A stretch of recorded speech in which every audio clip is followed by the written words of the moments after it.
rates, these bars are indicating, if you can read the fine print, it's actually not all that fine, it's the title. It's risk of what? Do you see it in the very top in the title? Heart disease death. Okay? What I want to call your attention to is the set of bars on the far left and compare them 2 sets over to the bars labeled 3 under them. That's the third decile. The third decile is people with blood pressures anywhere between 118 and 120 for the systolic and between 76 and 78 for the diastolic.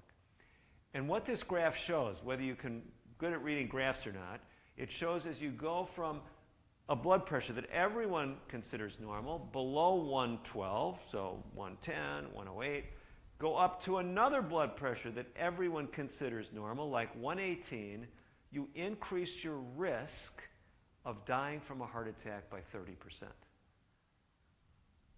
So you say, now I'm really depressed. I thought I was doing good, and my blood pressure is 123 over 72. Well, the point is, you could be doing better if your blood pressure was a bit lower naturally. Because once you add medicines, the whole equation changes. And that's what we've got illustrated here. And again, whether you're good at reading graphics or not, I'll walk you through this. This time we're going to start on the right-hand side of the graphic and work over to the left, okay? From right to left. On the right, you see 161, high risk of all kinds of heart and blood vessel related problems. If you can read the legend there, it's a composite. It's a blending together of all the deaths from heart-related conditions, heart attacks, strokes, but it's also looking at just having a heart attack, just having a stroke, or being hospitalized for heart failure. So if you pool all those events together, all these bad heart and blood vessel things, what happens? If your blood pressure is 161, quite a high risk of having an event like that over a relatively short time frame. This is a 4.5-year study.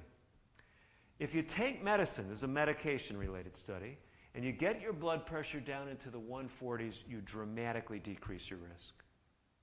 But what I want you to notice, if you get your blood pressure down to 130, your risk is even lower. Now here's the question, for those of you that can read a graph. What happens if you take more medicine and you get your blood pressure down to a magic number like 112? And that ballpark, like we were saying, was so good. What happens then? Yeah, your risk goes up. So the medicines change the equation. All medicines have side effects, even though they can have potential benefits.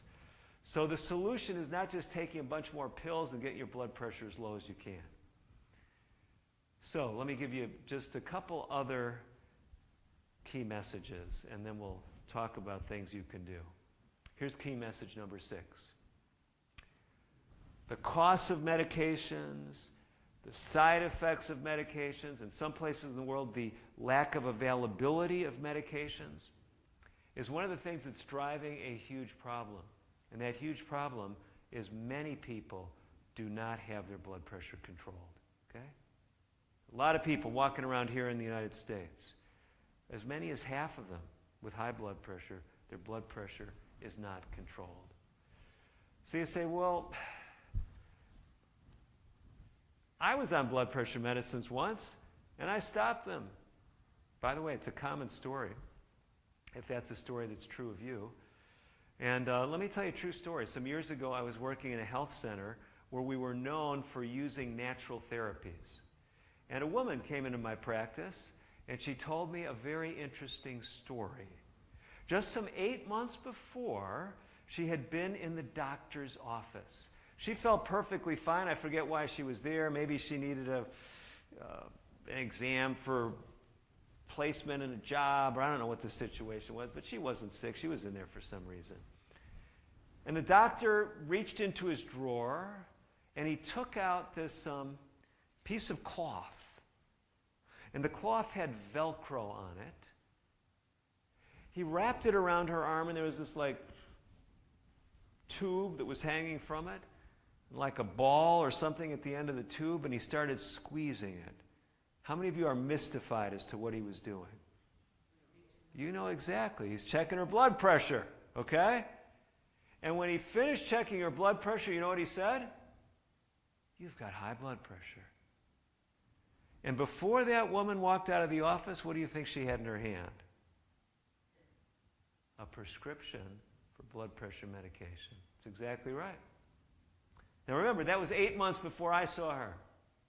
She said over the last 8 months, she'd been back to that doctor something like 6 times. Because every medicine that she got, she had side effects from. And she'd go back to the doctor, what would the doctor do? That's right, here's a different medicine. So by the time she came to see me, she was wanting to see if she could do something without taking a bunch of pills. Thankfully, we were able to help her. The Lord blessed her program.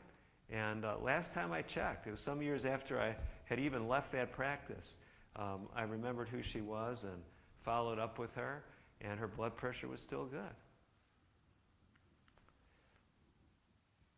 Even though every well-trained physician knows that lifestyle can impact blood pressure, we can control blood pressure with natural therapies, most of them put people on medications without giving them much instruction on lifestyle. Hopefully that's changing.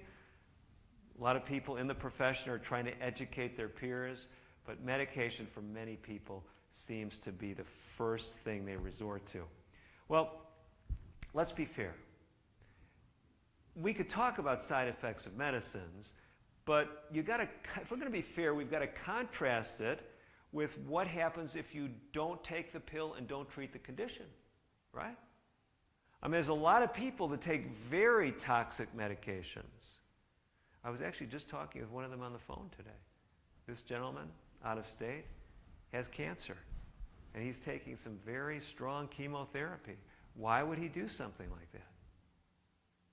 Because the cancer is more threatening to him than the side effects of the medicine. Are you following along with me?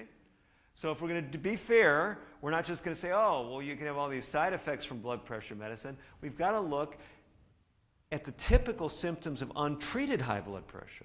Because it might be worth it. If you are having really bad symptoms, you might say, I could handle some of the side effects of the blood pressure medicines. Well, what are those medicine side effects? Do any of you know common side effects of common blood pressure medications? Can you give me any? Pardon me? Headache. It's potentially possible. You could have a headache. It's not a common one, but it's possible. Any other? Dizziness definitely is one. Others? Fatigue. That is on the list, clearly. Okay, yeah, there's a bunch of them.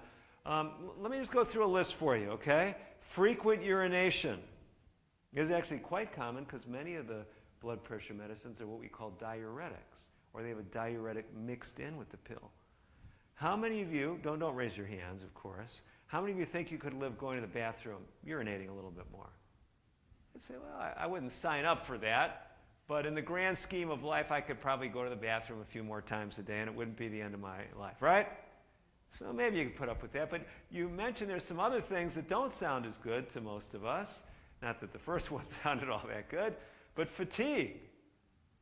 I don't run into, honestly, I can't remember a patient coming to see me saying, Dr. DeRose, I have too much energy. Okay? I just don't remember that, okay? Now, sometimes I'll see someone, I've seen people with, we call hyperthyroidism, and they might have more energy, but they're also having palpitations and sweating and losing weight and having diarrhea or other things. So they didn't come in to see me because they were having more energy, okay?